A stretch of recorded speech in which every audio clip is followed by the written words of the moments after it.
So it's a sandwich, chicken bites, and fries. Can I get 2 of the Korean fried chicken sandwiches? 1 of the Korean like chicken bites. Yep. And then a large fries with the Korean sauce, whatever it is. I'll take 1 order with like a bunch of those little sauce things. 10 minutes.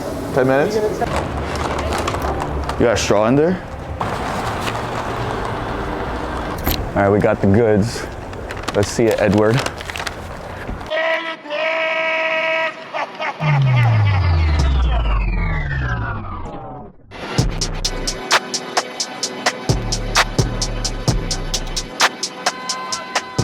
It's bar chemistry, baby. You're okay, they can hear me. So today's episode is a special episode because it's the first mukbang, or mukbang as y'all whiteys like to say it. Everyone who's not Asian is a whitey in this scenario. So today we have got the Korean inspired menu from Shake Shack. I saw that on TikTok and I was like, I need to try this. So this is my first time trying it. We ordered like 4 things.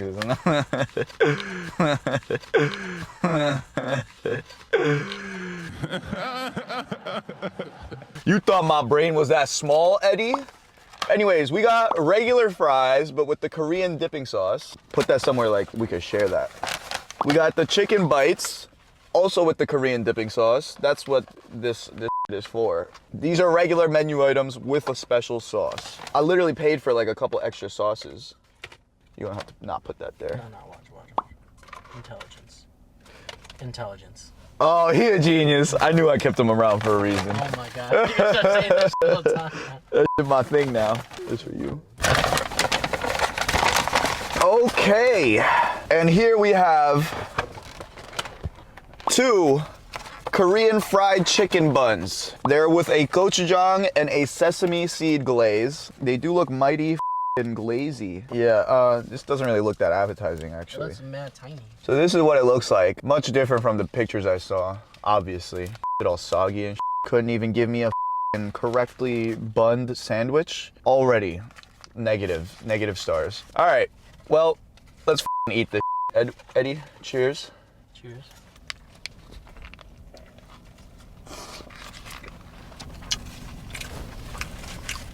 Okay. I'm not in front. It was losing me, and it brought me back, and then lost me, and it brought me back again. Let's try the chicken. Okay. Now the fry. The sauce. The sauce is elite. So I'm not liking the sandwich too much, but if I cover it in this sauce, show y'all. Now let's try.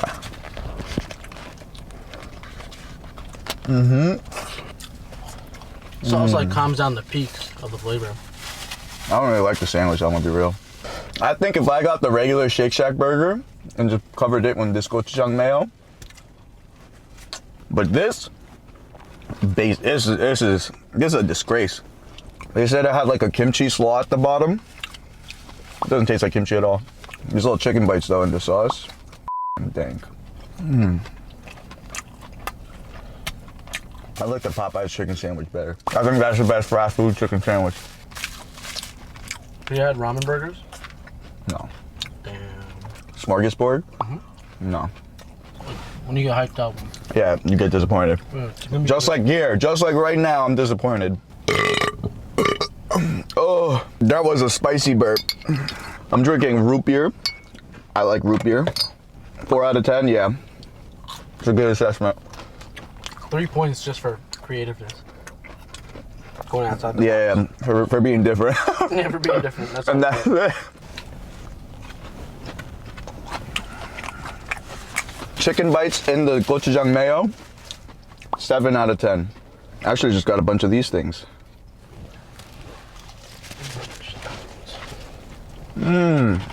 Oh my God, you about Dicky boy. Yo! This is just all fries, all fried. That's good. That's good. So I've decided to get a little personal with y'all. Eddie's first time hearing this story as well. Oh my Lord. Oh my God. Oh, forcing that. I'm trying to like get it out of there. When I was young, as the title of this video suggests, I spent some time in juvie. I don't know what everyone's definition of juvie is, but that means juvenile detention center to me.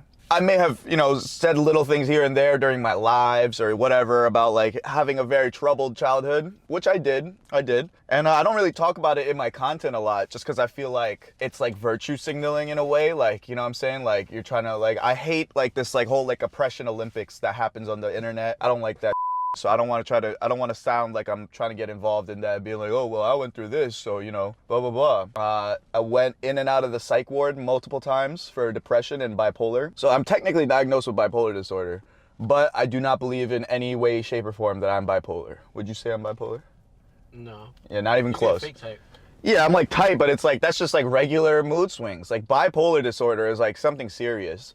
But what's weird is that as a child, as an adolescent going through puberty, it's like almost impossible for people to diagnose you with bipolar disorder because puberty has a lot of the same symptoms as somebody as an adult who is bipolar would have. So that's why normally they don't do that, but they did it in my case. And I'm gonna tell you why. So obviously I was in and out of the psych ward, dealing with depression, extreme anger issues, blah, blah, blah. And if I'm gonna be completely honest, oh, this is way better, the lighting. Dude, I'm looking fat. Oh my God. Eddie, why don't you tell me I'm looking fat? You got me out here eating fries and So yeah, so eventually the things I was doing to go to the hospital so many times were all crimes, and I was getting caught for all of them. I was fighting a lot. I hurt some people. I lit a lot of fires. That's another thing like my friend group and I used to do. We used to light fires, and I got caught for a bunch of them.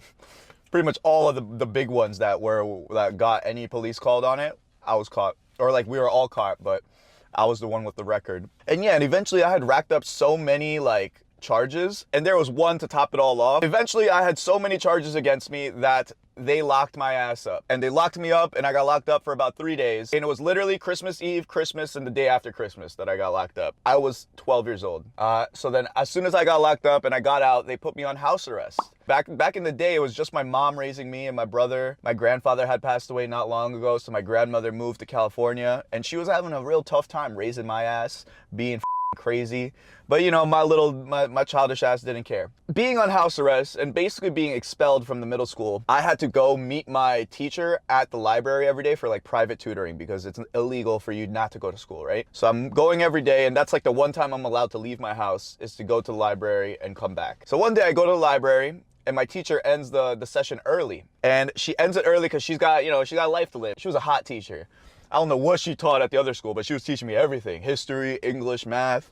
Love. Yep, love.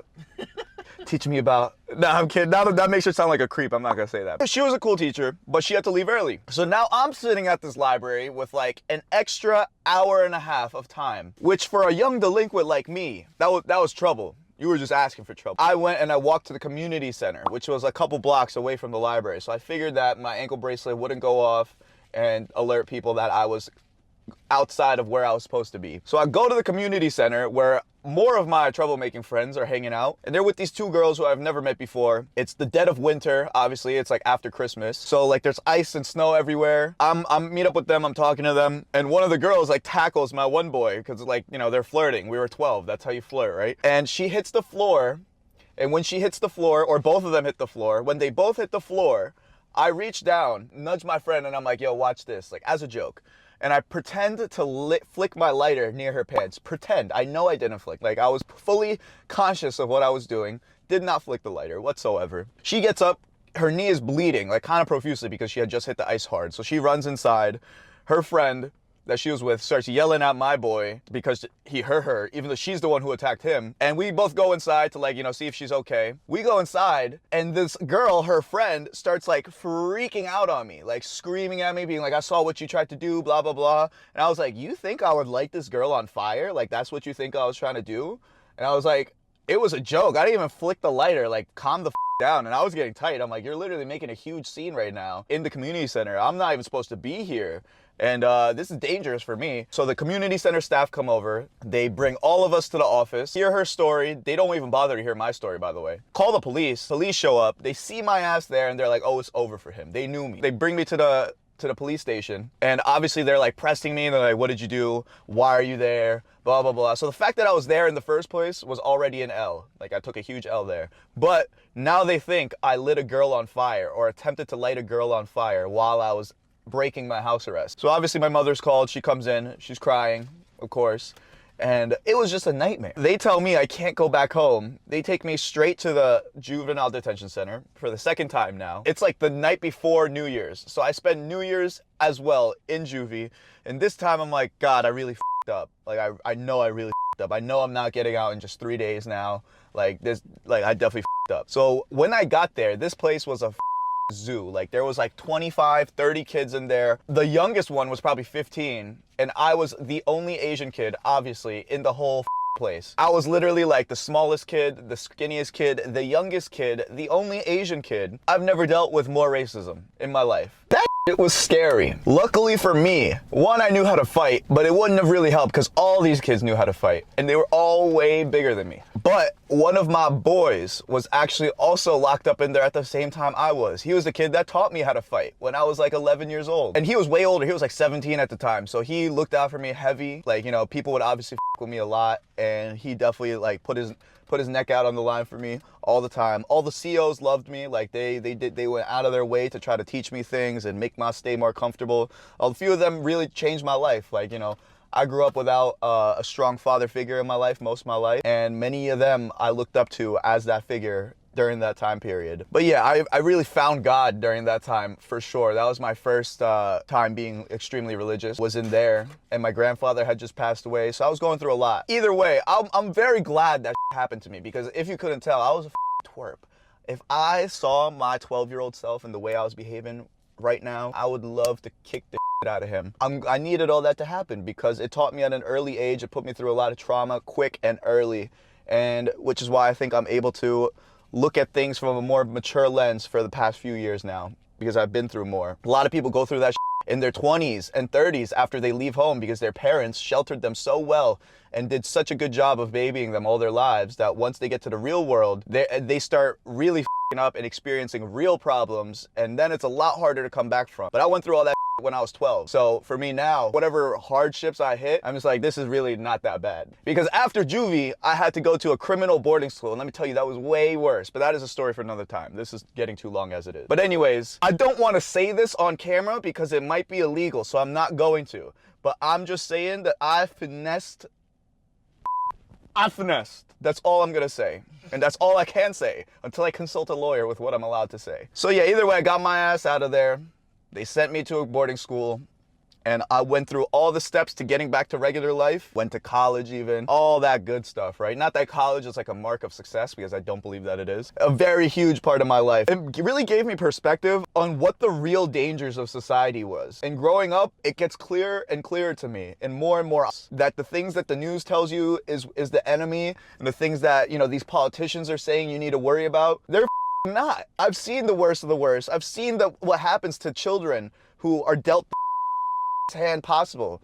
And none of those things are the culprit, let me tell you. So I think that, you know, I hope that one day we as a nation can get our together. But I know that's not gonna happen. A big reason why I want to be as successful as I can is to help people like myself and like the friends I made in these situations. It almost seemed like there was no choice but for them to take the path that they had taken, and which ended them up in like the situations ever. Some of them have real jobs now, but like their ceiling is only so high because of what they did as a child. And it really sucks, but I want to make sure that kids like that have a role model to look up to, hopefully influence policy one day. But yeah, thank you for tuning into this mukbang and story time. If you want me to do more of these, just let me know down below. But thank you guys, everyone that supported me this far. I love you. You have no idea how much it means to me. I hope you subscribe. If you haven't, hit the notification bell. If you haven't, like, if you haven't, and comment what other stories you want to hear.